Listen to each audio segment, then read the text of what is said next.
There are some losses that never close, some wounds that bleed for decades because you never get to bury the person you lost, never get to know if they're alive or dead or suffering or happy. Some mothers who wake up every day for 28 years wondering if this will be the day they finally get answers about the child who was stolen from them. What happened when 51-year-old Catherine Wright walked onto the Family Feud stage with her current family, her second husband James, their 2 teenage daughters, and James's brother, ready to play a game and maybe win some money, was that she found herself facing the opposing team, and standing at the far end of their line was a 30-year-old man with a face she'd memorized from baby photos, a face that still haunted her dreams, a face that belonged to her son Jacob, who'd been kidnapped by his father 28 years ago, when Jacob was 2 years old, who she'd been searching for ever since, who she'd reported to every missing children's organization, whose age, progressed photos she'd shared thousands of times, who she'd never stopped looking for even when everyone told her to give up and move on. She stood there trying to process the impossible, that the man on the opposing team, who was listed as Jake Anderson on the show's roster, was her son, her baby, her Jacob, who'd been stolen from a grocery store parking lot in 1996, and who she'd spent 28 years believing she'd never see again. If you've ever had a child disappear and spent decades not knowing if they were alive, if you've ever been a stolen child raised by the person who took you and told you lies about where you came from, if you've ever wondered what happens when a mother and her kidnapped child finally meet after a lifetime apart, you need to hear what happened when Catherine recognized Jacob. Before we begin, if you believe that parental kidnapping is child abuse, and that stolen children deserve to know the truth, hit that like button and subscribe to our channel because we share stories about impossible reunions and the complex emotions that come with them. Catherine Wright was born Catherine Miller in 1973, grew up in Sacramento, California, and at age 20 she met a man named Michael Anderson who seemed charming and successful, but who she'd later learn was controlling, volatile, and dangerous. They married in 1993 when Catherine was just 20, and their son Jacob was born in 1994. The marriage deteriorated rapidly after Jacob's birth.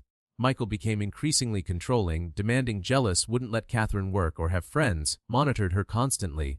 By 1995, when Jacob was 1, Catherine finally found the courage to leave, moving into a women's shelter and filing for divorce and a restraining order.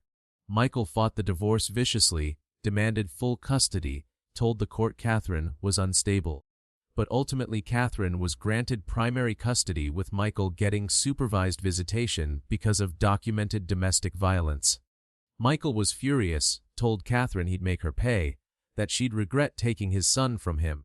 Catherine was terrified but hoped the legal system would protect her and Jacob. For several months, Michael complied with the supervised visitation order, but Catherine could see his rage building, could sense he was planning something. In March 1996, when Jacob was 2 years old, Catherine took him grocery shopping at a Safeway in Sacramento.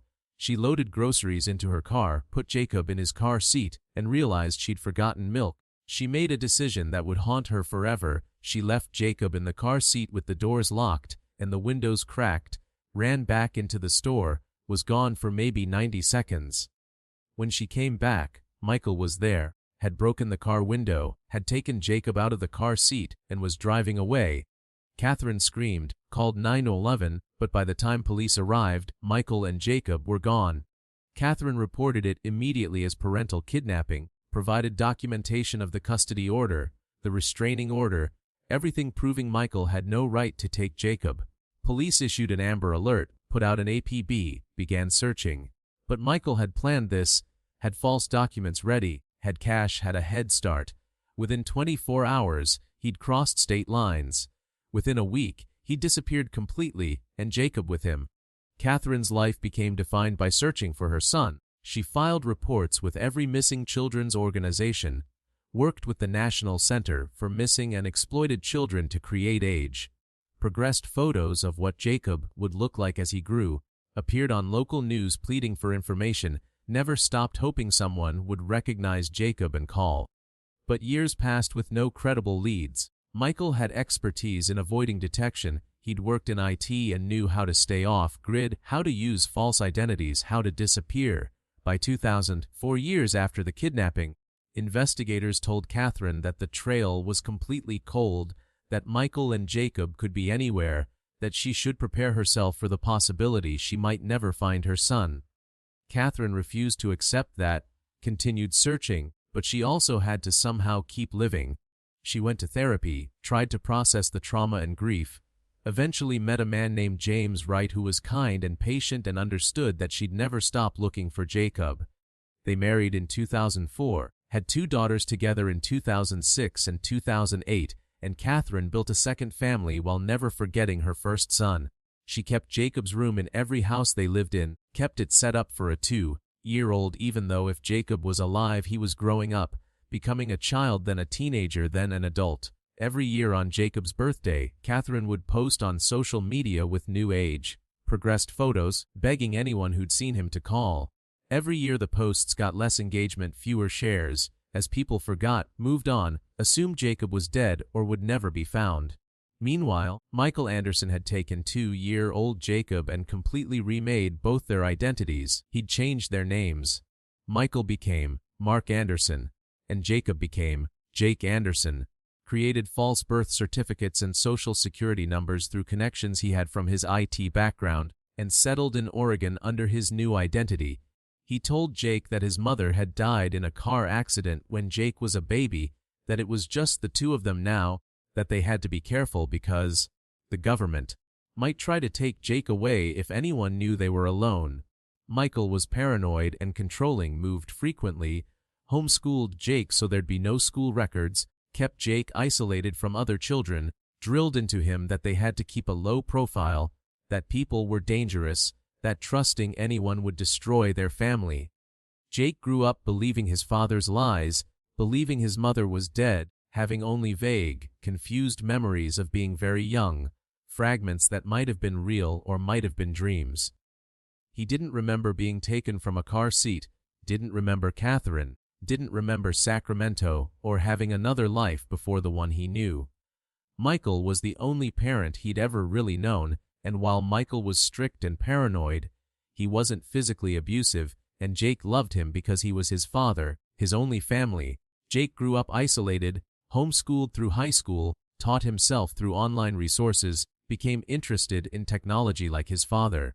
He had almost no friends, no social life, spent most of his time online or reading, living in the bubble Michael had created.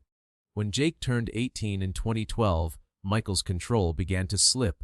Jake wanted to go to college, wanted to meet people, wanted some kind of normal life. Michael resisted, said college was dangerous, that Jake would be exposed, but Jake pushed back in ways he never had before. Eventually Michael agreed to let Jake take online college classes, and Jake earned a degree in computer science by 2016, started working remotely for various tech companies, making his own money for the first time. In 2018, Jake met a woman named Rachel online. They fell in love through months of video calls and messages, and by 2020 they'd gotten married. Rachel had family in Seattle, and Jake wanted to move there, wanted to be near Rachel's family, wanted to build a life. Michael was furious, said Jake was abandoning him, said this was a mistake, but Jake was 26 years old and made the decision to move to Seattle with Rachel in 2020. The move to Seattle began Jake's gradual emergence from the isolated life Michael had created. Rachel's family was warm and welcoming, gave Jake his first experience of extended family, of holiday gatherings and normal relationships.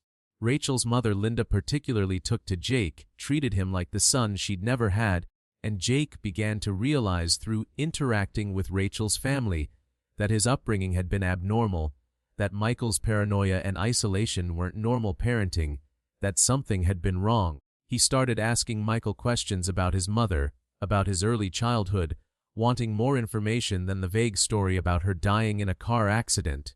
Michael became defensive, angry, changed the subject, which made Jake more suspicious. In 2023, Jake's curiosity reached a point where he decided to search for information himself. He knew his official name was Jake Anderson, knew he'd been born in 1994 according to his birth certificate, but something felt off, felt manufactured. He did a DNA test through 23andMe, thinking maybe he'd find relatives from his mother's side, maybe learn something about the family he'd supposedly lost. The DNA results came back showing multiple DNA matches, cousins, second cousins, distant relatives he'd never heard of. Jake reached out to several of them, asking if they knew anything about a relative who died in a car accident in the mid-1990s who'd had a young son. The responses were confused. Nobody knew what he was talking about. Nobody matched the story Michael had told. One match, a second cousin, said, "I think you might be related to the Miller family, but I don't know of anyone who died in a car accident with a young child. Are you sure you have the right family?" Jake began to suspect that his father had lied to him about his origins, that maybe his mother hadn't died in an accident, that maybe something else had happened. He confronted Michael in late 2023, asking directly, "Did you lie to me about my mother?" Michael's reaction was explosive, defensive, told Jake to stop asking questions, that it was none of his business, that Jake was being disrespectful. The anger confirmed Jake's suspicions. Something was being hidden. Jake did more research, searched missing children databases using his approximate age, his physical description, looking for any case that might match. In January 2024, Jake found a case that made his heart stop. Jacob Miller, missing since March 1996 from Sacramento, California, taken by his non-custodial father Michael Anderson. The age-progressed photos looked like Jake. The physical description matched. The father's name matched Michael's real name before he'd become Mark Anderson. And most devastating, the mother's name was Catherine Miller, now Catherine Wright, and she was still searching, still posting annual updates, still desperate to find her son after 28 years. Jake called Rachel into the room, showed her what he'd found, and said, "I think I was kidnapped. I think my father kidnapped me when I was 2, and my mother has been looking for me for 28 years, and he's been lying to me my entire life." Rachel, shocked and horrified, said they needed to contact the police, needed to contact Catherine, needed to confirm this, but Jake was paralyzed by conflicting emotions. If this was true, it meant Michael, his father, the only parent he'd ever known, was a kidnapper and a liar. It meant the person he loved had stolen him from another person who'd loved him. It meant his entire life had been built on a lie. Jake didn't immediately contact police or Catherine, was too overwhelmed, too confused about what this information meant for his identity and his relationship with both his father and this woman who might be his mother. For 6 months, Jake sat with this knowledge, researching more, finding news articles about the kidnapping, seeing photos of Catherine holding baby Jacob, reading her desperate pleas over the years for anyone who'd seen her son to come forward. He felt overwhelming guilt that he'd been alive and findable this whole time while she'd been suffering, but he also felt paralyzed about how to move forward. Rachel pushed him to reach out to Catherine, said this woman deserved to know her son was alive, but Jake kept delaying, kept saying he needed more time to process, more time to decide what to do. In August 2024, Rachel's family suggested they all apply to be on Family Feud as a fun activity. The team would be Jake, Rachel, Rachel's mother Linda, and Rachel's 2 siblings. Jake agreed distractedly, barely paying attention, too consumed with his own identity crisis to care about a game show. They were selected to tape in late October 2024. Meanwhile, in a separate process, Catherine Wright's family had also applied to Family Feud in July 2024. Catherine's stepdaughters thought it would be fun, thought maybe winning money would help Catherine, who worked so hard to support the family, while never giving up searching for Jacob. Catherine's team would be herself, her husband James, their 2 daughters, and James's brother. They were also selected to tape in late October 2024. Neither family knew the other had been selected. Neither knew they'd be competing against each other. The show's producers had no idea that the teams they'd scheduled against each other on October 25, 2024, contained a mother and her kidnapped son who hadn't seen each other in 28 years. On October 25, 2024, Catherine Wright arrived at the Family Feud studio with her family, nervous and excited. In the holding area, the producers briefed both families separately, standard procedure. Jake Anderson was in a different holding area with Rachel's family, distracted and quiet, Rachel noticing he seemed off but attributing it to stage fright. When it was time to go on stage, both families were walked out separately, lined up on their respective sides, and only when Steve Harvey started introducing them did Catherine and Jake actually see each other. Catherine was focused on Steve, on the cameras, on not messing up, and she wasn't really looking at the opposing team until Steve said, "All right, let's meet our second family," and gestured to Jake's team. Catherine's eyes swept across the 5 people on the opposite side, seeing strangers, until her gaze landed on the man at the end, and her brain stopped functioning. She was looking at her son. She was looking at Jacob. Older, grown, a man now instead of the toddler she'd last seen, but unmistakably her child, with the same eyes and the same face shape and the same expression she'd memorized from baby photos and from progressed images she'd stared at for 28 years. Catherine made a sound, not quite a scream but a gasp so loud everyone turned to look at her. Her hand went to her chest, and she couldn't breathe, couldn't think, couldn't process what she was seeing. Steve Harvey noticed immediately, stopped his introduction mid-sentence. "Mom, you okay?" But Catherine couldn't answer, could only stare at Jake, who'd also noticed her staring and was staring back, his face showing he'd recognized her too, that he knew exactly who she was from the photos he'd found online, that this impossible coincidence had just revealed his secret in the most public way possible. Catherine found her voice, though it came out broken and desperate. "Jacob Miller, is that you?" The name hung in the air and Jake's face showed panic and confirmation simultaneously. The studio went completely silent, everyone sensing something massive was happening. Steve Harvey's face showed confusion. "Jacob, I thought your name was Jake Anderson." Jake couldn't speak, couldn't move, and Rachel grabbed his arm, whispering urgently, "Jake, is that her? Is that your mother?" Catherine started moving toward Jake, started crossing the space between the two teams, tears streaming down her face. "Jacob, it's me, it's Mummy, it's Catherine, do you remember me? You were 2 years old when your father took you from me. I've been looking for you for 28 years, is it really you?" Jake backed up instinctively, overwhelmed, and managed to say, Yes. I'm Jacob Miller, I think. I didn't know until 6 months ago. I just found out in January that I was kidnapped, that you've been looking for me. I didn't know how to contact you, I didn't know what to do." Steve Harvey stood frozen, completely paralyzed by what he was witnessing, unable to process that he was watching a mother and her kidnapped son reunite after 28 years on his game show stage. Catherine reached Jake, her hands hovering near his face but not quite touching, afraid he'd disappear if she made contact. "You've known for 6 months. Why didn't you reach out? Why didn't you let me know you were alive?" Jake's voice was shaking. "Because I didn't know how. Because my whole life is a lie.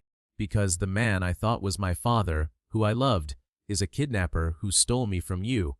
I didn't know how to process that, how to tell you, how to explain that I don't remember you, that I grew up thinking you were dead." Catherine's face showed she understood this was complex, that finding each other didn't mean everything was fixed, but she also couldn't contain her desperate need to touch her child, to confirm he was real. "Can I hug you? Please, can I just hug you?" Jake, crying now, nodded and Catherine pulled him into her arms, sobbing so hard her entire body shook, holding the son she'd lost when he was 2 years old, who was now 30, who was a stranger but was also her baby, the child she'd never stopped loving or looking for. Steve Harvey broke down completely, turned away from the cameras, his shoulders shaking as he cried, unable to maintain any composure. The crew had stopped recording, everyone crying, witnessing something so profound that continuing with a game show felt obscene. Rachel was crying, understanding now why Jake had been so paralyzed these past months, why he hadn't known how to contact Catherine. It was too big, too complex, too heavy. Catherine's husband James and her daughters were crying shocked, seeing Catherine finally find the son she'd mourned for 28 years, the brother they'd heard about but never met. After several minutes, Catherine pulled back to look at Jake's face, her hands on his cheeks, memorizing him. "I never gave up. Everyone told me to assume you were dead, to move on, but I couldn't. I knew you were alive somewhere. I felt it, and I've been searching for you every single day for 28 years. Jake's voice was broken. "I'm so sorry. I'm so sorry I didn't know, that I didn't find you sooner, that you've been suffering while I was alive, and just didn't know you existed. My father, Michael, He told me you died in a car accident when I was a baby. He kidnapped me and lied to me my entire life, and I didn't know until 6 months ago when I did a DNA test and found relatives and started researching and found your missing person reports."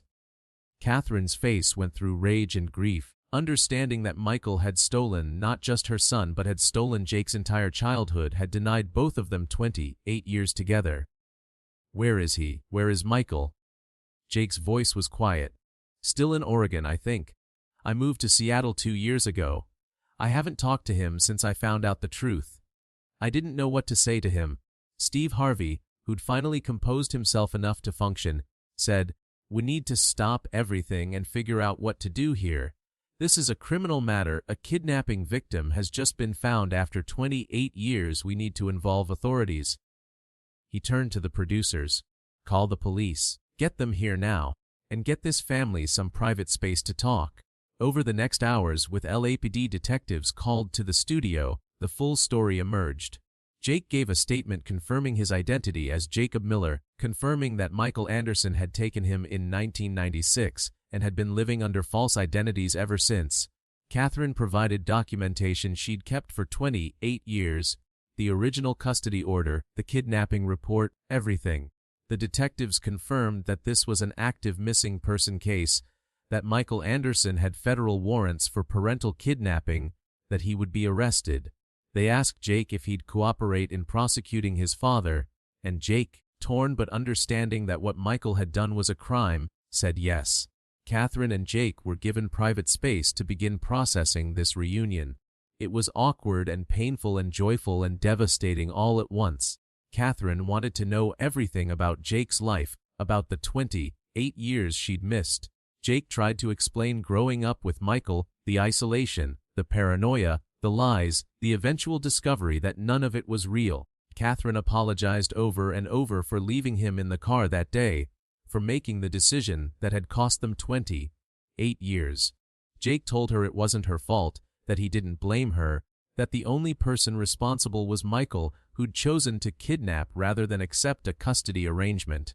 Rachel introduced herself to Catherine as Jake's wife, explained that she'd been supporting Jake since he'd discovered the truth in January, that she'd pushed him to contact Catherine but understood why he'd been paralyzed. Catherine met her son's wife and felt grateful that Jake had someone who loved him, who'd supported him through this crisis.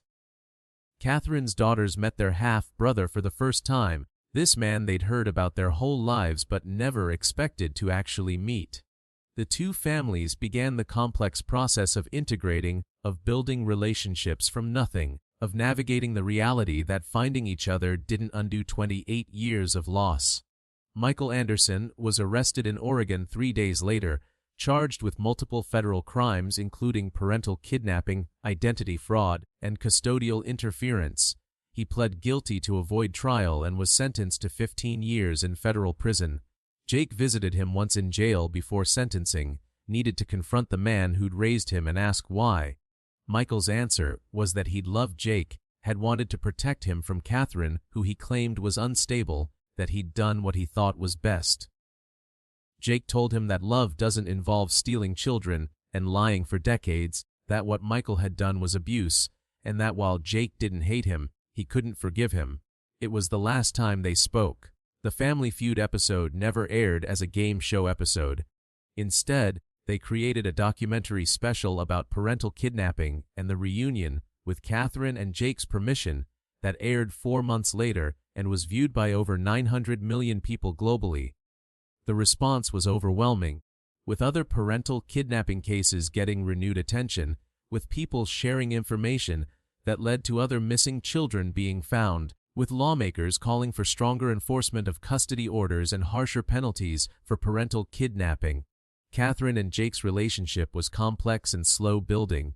Jake didn't immediately call her Mom. That felt too fast, too complicated.